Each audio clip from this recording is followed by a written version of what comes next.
ਵਾਹਿਗੁਰੂ ਜੀ ਕਾ ਖਾਲਸਾ ਵਾਹਿਗੁਰੂ ਜੀ ਕੀ ਫਤਿਹ।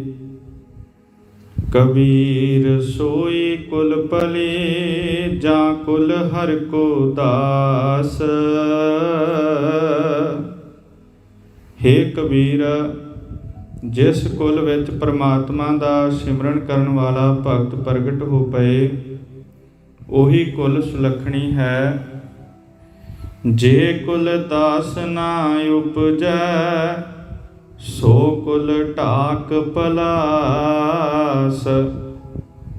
ਜਿਸ ਕੁਲ ਵਿੱਚ ਪ੍ਰਭੂ ਦੀ ਭਗਤੀ ਕਰਨ ਵਾਲਾ ਬੰਦਾ ਨਹੀਂ ਪ੍ਰਗਟਦਾ, ਉਹ ਕੁਲ ਢਾਕ ਭਲਾ ਆਦਿਕ ਨਿਕੰਮੇ ਰੁੱਖਾਂ ਵਰਗੀ ਅਫਲ ਜਾਣੋ।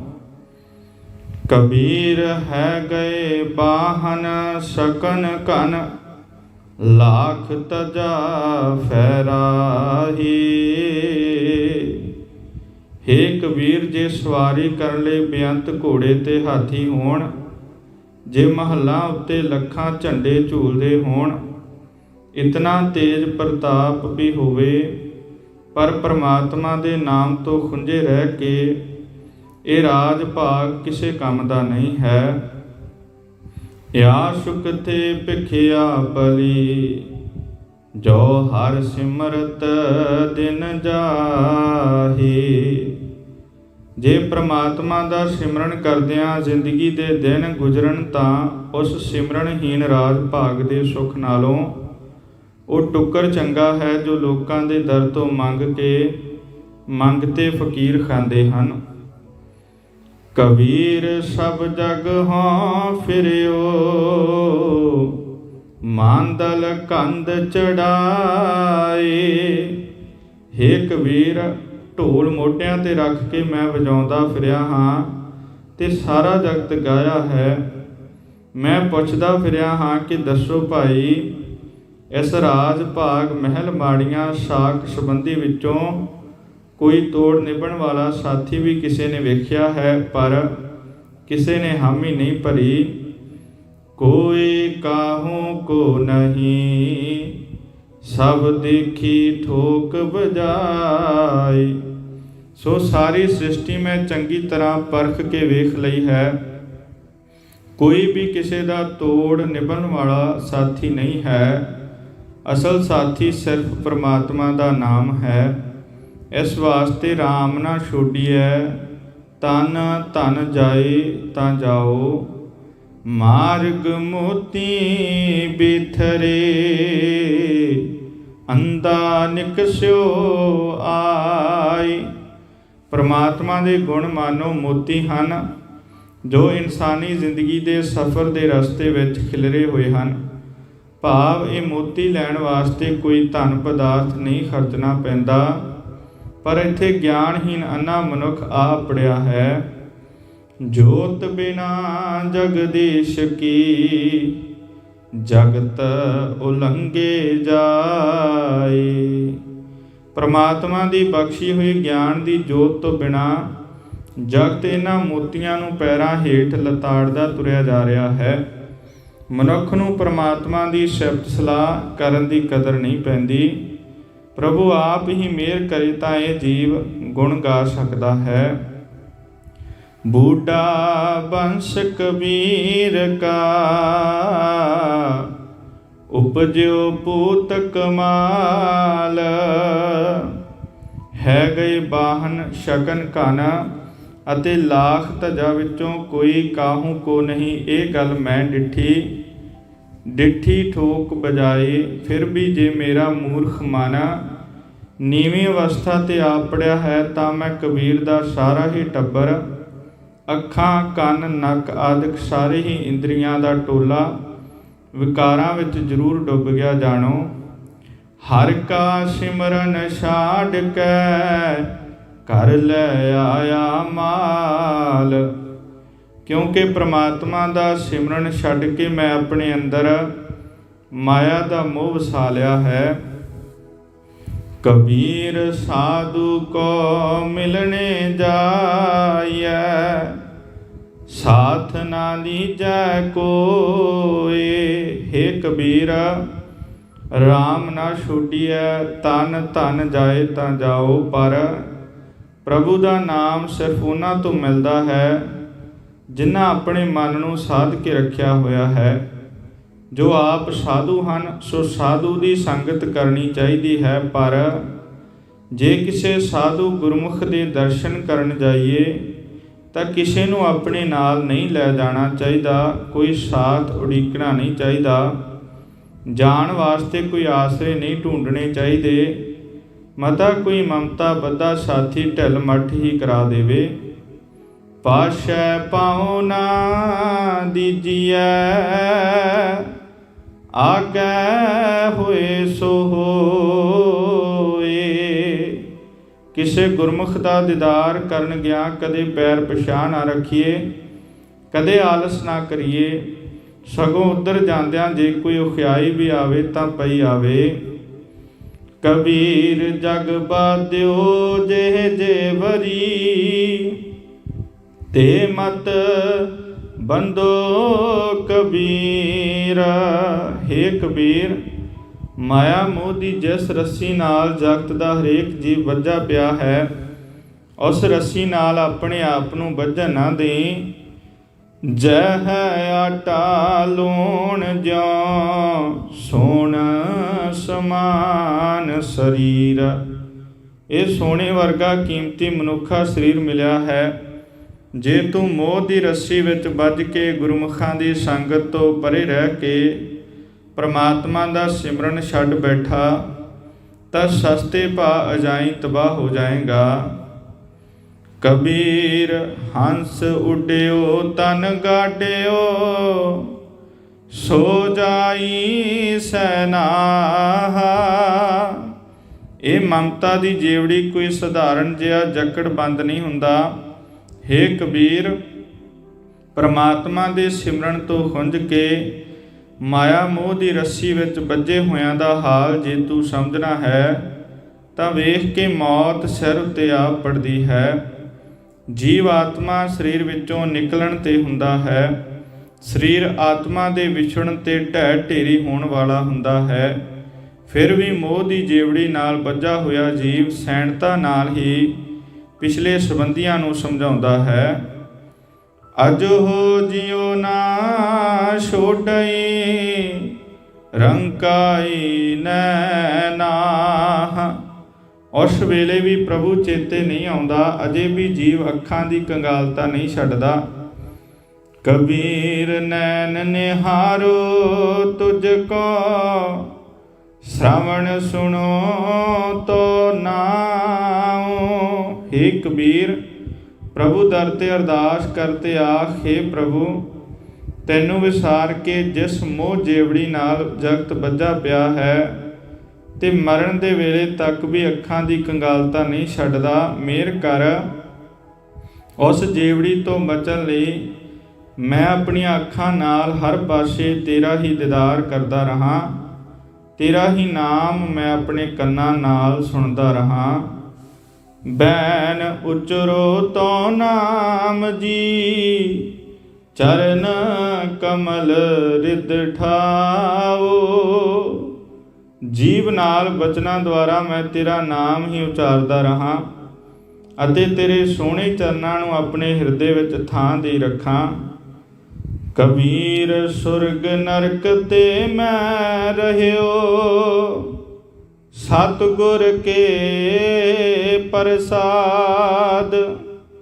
ਹੇ ਕਬੀਰ, ਆਪਣੇ ਸਤਿਗੁਰੂ ਦੀ ਕਿਰਪਾ ਨਾਲ ਮੈਂ ਸੁਰਗ ਦੀ ਲਾਲਸਾ ਅਤੇ ਨਰਕ ਦੇ ਡਰ ਤੋਂ ਬਚ ਗਿਆ ਹਾਂ। ਚਰਨ ਕਮਲ ਕੀ ਮੌਜ ਮੈਂ ਰਹੋ ਅੰਤ ਅਰਿਆਦ।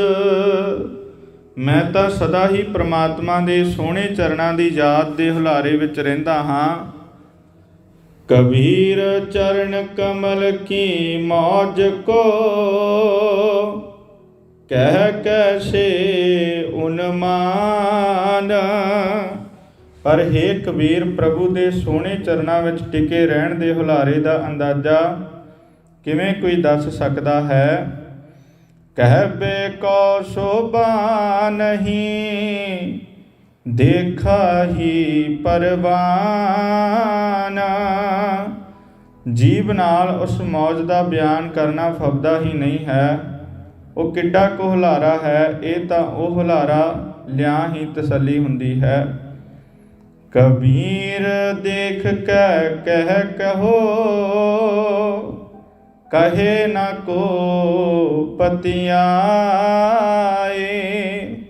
ਹੇ ਕਬੀਰ, ਉਸ ਪ੍ਰਭੂ ਦਾ ਦੀਦਾਰ ਕਰਕੇ ਮੈਂ ਦੱਸ ਵੀ ਕੁਝ ਨਹੀਂ ਸਕਦਾ ਤੇ ਦੱਸਿਆ ਕਿਸੇ ਨੂੰ ਤਸੱਲੀ ਵੀ ਨਹੀਂ ਹੋ ਸਕਦੀ, ਕਿਉਂਕਿ ਜਗਤ ਵਿੱਚ ਕੋਈ ਸ਼ੈ ਐਸੀ ਨਹੀਂ ਹੈ ਜਿਸ ਵੱਲ ਇਸ਼ਾਰਾ ਕਰਕੇ ਆਖਿਆ ਜਾ ਸਕੇ ਕਿ ਪ੍ਰਮਾਤਮਾ ਇਸ ਵਰਗਾ ਹੈ। ਹਰ ਜੈਸਾ ਤੈਸਾ ਉਹੀ ਰਹੋ, ਹਰਖ ਗੁਣ ਗਾਏ। ਪ੍ਰਮਾਤਮਾ ਆਪਣੇ ਵਰਗਾ ਆਪ ਹੀ ਹੈ। ਮੈਂ ਤਾਂ ਸਿਰਫ ਇਹ ਕਹਿ ਸਕਦਾ ਹਾਂ ਕਿ ਉਸ ਦੇ ਗੁਣ ਗਾ ਗਾ ਕੇ ਮੈਂ ਮੌਜ ਵਿੱਚ ਟਿਕਿਆ ਰਹਿੰਦਾ ਹਾਂ। ਕਬੀਰ ਚੁਗੈ ਚਿਤਾਰੇ ਭੀ ਚੁਗੈ, ਚੁਗ ਚੁਗ ਚਿਤਾਰੇ।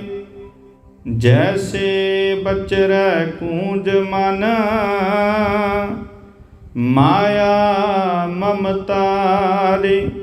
ਹੇ ਕਬੀਰ, ਕੂੰਜ ਚੋਗਾ ਚੁਗਦੀ ਹੈ ਤੇ ਆਪਣੇ ਬੱਚਿਆਂ ਦਾ ਵੀ ਚੇਤਾ ਕਰਦੀ ਹੈ, ਮੁੜ ਚੁਗਦੀ ਹੈ, ਚੋਗਾ ਵੀ ਚੁਗਦੀ ਹੈ ਤੇ ਬੱਚਿਆਂ ਦਾ ਚੇਤਾ ਵੀ ਕਰਦੀ ਹੈ।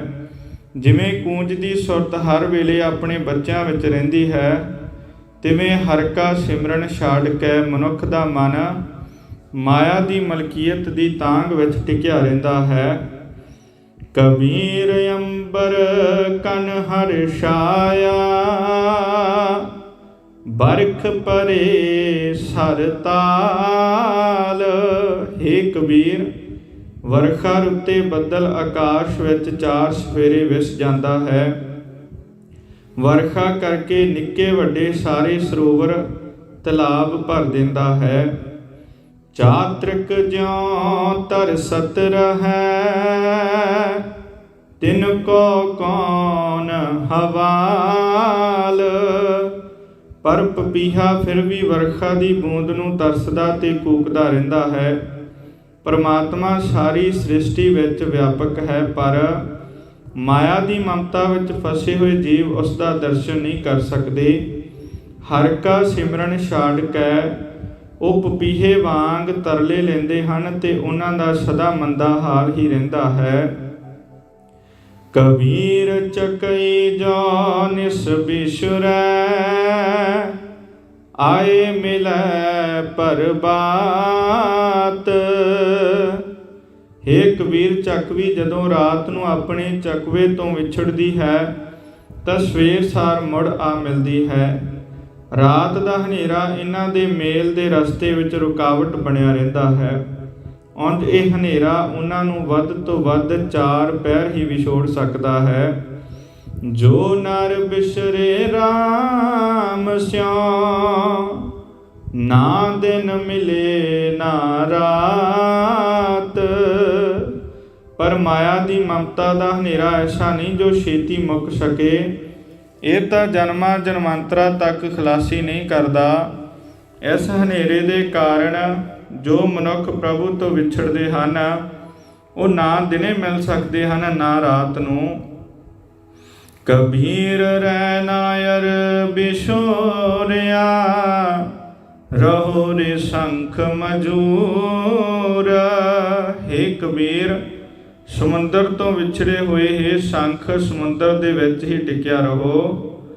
ਦੇਵਲ ਦੇਵਲ ਤਾਹੜੀ, ਦੇਸੈ ਉਗਵਤ ਸੂਰ। ਨਹੀਂ ਤਾਂ ਹਰ ਰੋਜ਼ ਸੂਰਜ ਚੜ੍ਹਦੇ ਸਾਰ ਹਰੇਕ ਮੰਦਰ ਵਿੱਚ ਡਰਾਉਣੀ ਢਾਹ ਮਾਰੇਗਾ। ਕਬੀਰ ਸੂਤਾ ਕਿਆ ਕਰੈ, ਜਾਗ ਰੋਏ ਭੈ ਦੁਖ। ਹੇ ਕਬੀਰ, ਮਾਇਆ ਦੇ ਮੋਹ ਵਿੱਚ ਸੁੱਤਾ ਹੋਇਆ ਮਸਤ ਹੋਇਆ ਕੀ ਕਰ ਰਿਹਾ ਹੈ? ਕਿਉਂ ਅਜਾਈਂ ਉਮਰ ਗਵਾ ਰਿਹਾ ਹੈ? ਪ੍ਰਭੂ ਦੀ ਯਾਦ ਵਿੱਚ ਹੁਸ਼ਿਆਰ ਹੋ, ਅਤੇ ਇਸ ਯਾਦ ਦੀ ਬਰਕਤ ਨਾਲ ਉਹਨਾਂ ਸੰਸਾਰਕ ਸਹਿਮਾਂ ਤੇ ਕਲੇਸ਼ਾਂ ਤੋਂ ਖਲਾਸੀ ਹਾਸਲ ਕਰ ਜੋ ਪ੍ਰਭੂ ਚਰਨਾਂ ਤੋਂ ਵਿਛੜਿਆ ਆ ਘੇਰਦੇ ਹਨ। ਤੂੰ ਸਮਝਦਾ ਹੈ ਕਿ ਮੋਹ ਦੀ ਨੀਂਦ ਮਿੱਠੀ ਨੀਂਦ ਹੈ, ਪਰ ਇਹ ਮੋਹ ਤੋਂ ਪੈਦਾ ਹੋਏ ਦੁੱਖਾਂ ਕਲੇਸ਼ਾਂ ਤੇ ਸਹਿਮਾਂ ਹੇਠ ਦੱਬੇ ਰਹਿਣਾ ਕਬਰ ਵਿੱਚ ਪੈਣ ਸਮਾਨ ਹੈ। ਇਹ ਦੁੱਖਾਂ ਕਲੇਸ਼ਾਂ ਸਹਿਮਾਂ ਭਰਿਆ ਜੀਵਨ ਸੁਖੀ ਜੀਵਨ ਨਹੀਂ ਹੈ। ਜਾਂ ਕਾ ਬਸਾ ਗੁਰ ਮੈਂ ਸੋ ਕਿਉਂ ਸੋਵੈ ਸੁਖ। ਜਿਸ ਮਨੁੱਖ ਦਾ ਵਾਸ ਸਦਾ ਅਜਿਹੀ ਕਬਰ ਵਿੱਚ ਰਹੇ, ਉਹ ਕਦੇ ਸੁਖੀ ਜੀਵਨ ਜਿਉਂਦਾ ਨਹੀਂ ਕਿਹਾ ਜਾ ਸਕਦਾ। ਕਬੀਰ ਸੂਤਾ ਕਿਆ ਕਰੈ, ਉੱਠ ਕੇ ਨਾ ਜਪੈ ਮੁਰਾਰ। ਹੇ ਕਬੀਰ, ਮਾਇਆ ਦੇ ਮੋਹ ਵਿੱਚ ਮਸਤ ਹੋ ਕੇ ਕਿਉਂ ਉਮਰ ਅਜਾਈਂ ਗਵਾ ਰਿਹਾ ਹੈ?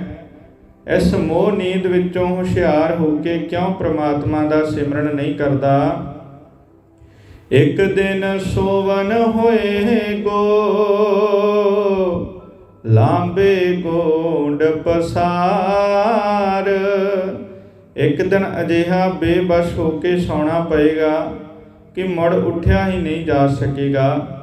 ਇੱਕ ਦਿਨ ਸਦਾ ਦੀ ਨੀਂਦਰੇ ਸੌਣਾ ਪਏਗਾ। ਕਬੀਰ ਸੂਤਾ ਕਿਆ ਕਰੈ, ਬੈਠਾ ਰਹੋ ਅਰ ਜਾਗ। ਹੇ ਕਬੀਰ, ਮਾਇਆ ਦੇ ਮੋਹ ਵਿੱਚ ਮਸਤ ਹੋ ਕੇ ਕਿਉਂ ਉਮਰ ਅਜਾਈਂ ਗਵਾ ਰਿਹਾ ਹੈ? ਹੁਸ਼ਿਆਰ ਹੋ, ਮਮਤਾ ਦੀ ਨੀਂਦ ਦੇ ਹੁਲਾਰੇ ਵੱਲੋਂ ਸੁਚੇਤ ਰਹੋ। ਜਾਂ ਕੇ ਸੰਗ ਤੇ ਬਿਸ਼ੁਰਾ, ਤਾਹੀਂ ਕੇ ਸੰਗ ਲਾਗ। ਜਿਸ ਪ੍ਰਭੂ ਦੀ ਯਾਦ ਤੋਂ ਵਿਛੜਿਆ ਹੋਇਆ ਹੈ ਅਤੇ ਸਹਿਮ ਤੇ ਕਲੇਸ਼ ਸਹਾਰਿਆ ਹੈ, ਉਸੇ ਪ੍ਰਭੂ ਦੇ ਚਰਨਾਂ ਵਿੱਚ ਜੁੜਿਆ ਰਹੋ। ਕਬੀਰ ਸੰਤ ਕੀ ਗੈਲ ਨਾ ਛੋਡੀਐ, ਮਾਰਗ ਲਾਗਾ ਜਾਓ। ਪਰ ਹੇ ਕਬੀਰ, ਜੇ ਜਾਂ ਕੇ ਸੰਗ ਤੇ ਬਿਸ਼ਰਾ ਤਾਹੀਂ ਕੇ ਸੰਗ ਲਾਗ ਵਾਲਾ ਉਦਮ ਕਰਨਾ ਹੈ, ਤਾਂ ਉਹ ਰਸਤਾ ਨਾ ਛੱਡੀਏ ਜਿਸ ਉੱਤੇ ਸੰਤ ਗੁਰਮੁਖ ਤੁਰਦੇ ਹਨ। ਉਹਨਾਂ ਦੇ ਰਸਤੇ ਉੱਤੇ ਤੁਰੇ ਚੱਲਣਾ ਚਾਹੀਦਾ ਹੈ। ਪੇਖਤ ਹੀ ਪਨੀਤ ਹੋਏ, ਭੇਟਤ ਜਪੀਐ ਨਾਉ। ਸੰਤਾਂ ਗੁਰਮੁਖਾਂ ਦਾ ਦਰਸ਼ਨ ਕੀਤਿਆਂ ਮਨ ਪਵਿੱਤਰ ਹੋ ਜਾਂਦਾ ਹੈ। ਉਹਨਾਂ ਦੇ ਪਾਸ ਬੈਠਿਆਂ ਪ੍ਰਮਾਤਮਾ ਦਾ ਨਾਮ ਸਿਮਰੀਦਾ ਹੈ। ਸਿਮਰਨ ਦਾ ਸ਼ੌਂਕ ਪੈ ਜਾਂਦਾ ਹੈ। ਕਬੀਰ ਸਾਖਤ ਸੰਗ ਨਾ ਕੀਜੀਐ, ਦੂਰੈ ਜਾਈਐ ਭਾਗ। ਹੇ ਕਬੀਰ, ਜੇ ਜਾਂ ਕੇ ਸੰਗ ਤੇ ਬਿਸ਼ਰਾ ਤਾਹੀਂ ਕੇ ਸੰਗ ਲਾਗ ਵਾਲਾ ਉਦਮ ਕਰਨਾ ਹੈ, ਤਾਂ ਰੱਬ ਨਾਲੋਂ ਟੁੱਟੇ ਹੋਏ ਬੰਦੇ ਦੀ ਸੁਹਬਤ ਨਹੀਂ ਕਰਨੀ ਚਾਹੀਦੀ। ਉਸ ਤੋਂ ਦੂਰ ਹੀ ਹਟ ਜਾਣਾ ਚਾਹੀਦਾ ਹੈ। ਬਾਸਣ ਕਾਰੋ ਪਰਸੀਐ, ਤੋ ਕਛ ਲਾਗੈ ਦਾਗ। ਵੇਖ, ਜੇ ਕਿਸੇ ਕਾਲੇ ਭਾਂਡੇ ਨੂੰ ਛੋਈਏ ਤਾਂ ਥੋੜਾ ਬਹੁਤ ਦਾਗ ਲੱਗ ਹੀ ਜਾਂਦਾ ਹੈ। ਕਬੀਰਾ ਰਾਮ ਨਾ ਚੇਤਿਓ, ਜਰਾ ਪਹੁੰਚਿਓ ਆਏ। ਹੇ ਕਬੀਰ, ਜੇ ਜਾ ਕੇ ਸੰਗ ਤੇ ਬਿਸ਼ਰਾ ਤਾਹੀਂ ਕੇ ਸੰਗ ਲਾਗ ਦਾ ਉਦਮ ਕਰਨਾ ਹੈ, ਤਾਂ ਇਹ ਵੇਲੇ ਸਿਰ ਹੀ ਹੋ ਸਕਦਾ ਹੈ। ਸਧਾਰਨ ਤੌਰ ਤੇ ਬੁਢੇਪੇ ਤੋਂ ਪਹਿਲਾਂ ਹੀ ਇਹ ਉਦਮ ਕਰਨਾ ਚਾਹੀਦਾ ਹੈ। ਪਰ ਜੇ ਜਵਾਨੀ ਵਿੱਚ ਪ੍ਰਮਾਤਮਾ ਦਾ ਭਜਨ ਨਾ ਕੀਤਾ, ਉੱਤੋਂ ਬੁਢੇਪਾ ਆ ਪੜਿਆ, ਇਸ ਉਮਰ ਤੱਕ ਮਾਇਆ ਦੇ ਮੋਹ ਵਿੱਚ ਫਸੇ ਰਿਹਾ, ਬੇਅੰਤ ਮੰਦੇ ਸੰਸਕਾਰ ਅੰਦਰ ਜਮ੍ਹਾਂ ਹੁੰਦੇ ਗਏ, ਇਹ ਕਿਵੇਂ ਹੁਣ ਸਿਮਰਨ ਵੱਲ ਪਰਤਨ ਦੇਣਗੇ? ਲਾਗੀ ਮੰਦਰ ਦੁਆਰ ਤੇ, ਅਬ ਕਿਆ ਕਾਢਿਆ ਜਾਏ। ਜੇ ਕਿਸੇ ਘਰ ਨੂੰ ਬੂਹੇ ਵੱਲੋਂ ਹੀ ਅੱਗ ਲੱਗ ਜਾਏ, ਤਾਂ ਉਸ ਵੇਲੇ ਘਰ ਵਿੱਚੋਂ ਬਹੁਤਾ ਕੁਝ ਸੜਨੋਂ ਬਚਾਇਆ ਨਹੀਂ ਜਾ ਸਕਦਾ।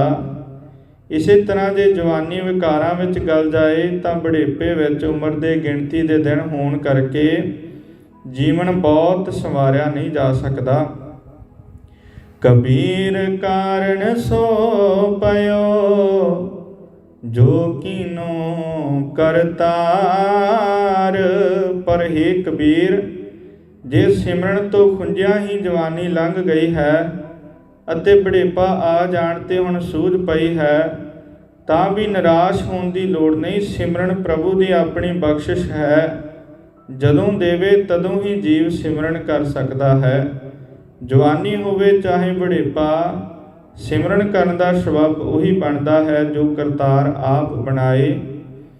ਤਿਸ ਬਿਨ ਦੂਸਰ ਕੋ ਨਹੀਂ, ਏਕੈ ਸਿਰਜਣਹਾਰ।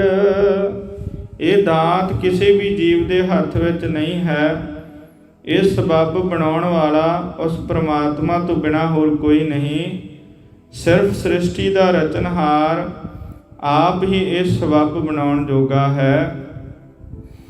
ਕਬੀਰ ਫਲ ਲਾਗੇ ਫਲਨ, ਪਾਕਣ ਲਾਗੇ ਆਂਬ। ਹੇ ਕਬੀਰ, ਅੰਬਾਂ ਦੇ ਬੂਟਿਆਂ ਨੂੰ ਪਹਿਲਾਂ ਫਲ ਲੱਗਦੇ ਹਨ ਤੇ ਸਹਿਜੇ ਸਹਿਜੇ ਫਿਰ ਉਹ ਪੱਕਣੇ ਸ਼ੁਰੂ ਹੁੰਦੇ ਹਨ। ਜਾਏ ਪਹੁੰਚੈ ਖਸਮ ਕੋ, ਜੋ ਬੀਚ ਨ ਖਾਹੀ ਕਾਂਬ। ਪੱਕਣ ਤੋਂ ਪਹਿਲਾਂ ਜੇ ਅੰਬ ਹਨੇਰੀ ਆਦਿਕ ਨਾਲ ਟਹਿਣੀ ਨਾਲੋਂ ਹਿੱਲ ਨਾ ਜਾਣ ਤਾਂ ਹੀ ਮਾਲਕ ਤੱਕ ਅੱਪੜਦੇ ਹਨ। ਕਬੀਰ ਠਾਕੁਰ ਪੂਜੈ ਮੋਲ ਲੇ, ਮਨ ਹਠ ਤੀਰਥ ਜਾਹੇ। ਹੇ ਕਬੀਰ, ਜੋ ਲੋਕ ਠਾਕੁਰ ਦੀ ਮੂਰਤੀ ਮੁੱਲ ਲੈ ਕੇ ਉਸ ਦੀ ਪੂਜਾ ਕਰਦੇ ਹਨ ਅਤੇ ਮਨ ਦੇ ਹੱਠ ਨਾਲ ਤੀਰਥਾਂ 'ਤੇ ਜਾਂਦੇ ਹਨ, ਦੇਖਾ ਦੇਖੀ ਸੁਆਂਗ ਤਰ, ਭੂਲੇ ਪਟਕਾ ਖਾਹੇ। ਅਸਲ ਵਿੱਚ ਉਹ ਲੋਕ ਇੱਕ ਦੂਜੇ ਨੂੰ ਇਹ ਕੰਮ ਕਰਦਿਆਂ ਵੇਖ ਕੇ ਸਾਂਗ ਬਣਾਈ ਜਾਂਦੇ ਹਨ। ਇਸ ਵਿੱਚ ਅਸਲੀਅਤ ਕੋਈ ਨਹੀਂ ਹੁੰਦੀ। ਸਭ ਕੁਝ ਲੋਕਾਂ ਵਿੱਚ ਚੰਗਾ ਖਵਾਉਣ ਲਈ ਹੀ ਕੀਤਾ ਜਾਂਦਾ ਹੈ। ਹਿਰਦੇ ਵਿੱਚ ਪਰਮਾਤਮਾ ਦੇ ਪਿਆਰ ਦਾ ਕੋਈ ਹੁਲਾਰਾ ਨਹੀਂ ਹੁੰਦਾ। ਸਹੀ ਰਾਹ ਤੋਂ ਖੁੰਝੇ ਹੋਏ ਇਹ ਲੋਕ ਭਟਕਦੇ ਹਨ। ਕਬੀਰ ਠਾਕੁਰ ਪੂਜੈ ਮੋਲ ਲੇ, ਮਨ ਹਠ ਤੀਰਥ ਜਾਹੇ। ਦੇਖਾ ਦੇਖੀ ਸੁਆਂਗ ਤਰ, ਭੂਲੇ ਪਟਕੇ ਖਾਹੇ। ਵਾਹਿਗੁਰੂ ਜੀ ਕਾ ਖਾਲਸਾ, ਵਾਹਿਗੁਰੂ ਜੀ ਕੀ ਫਤਿਹ।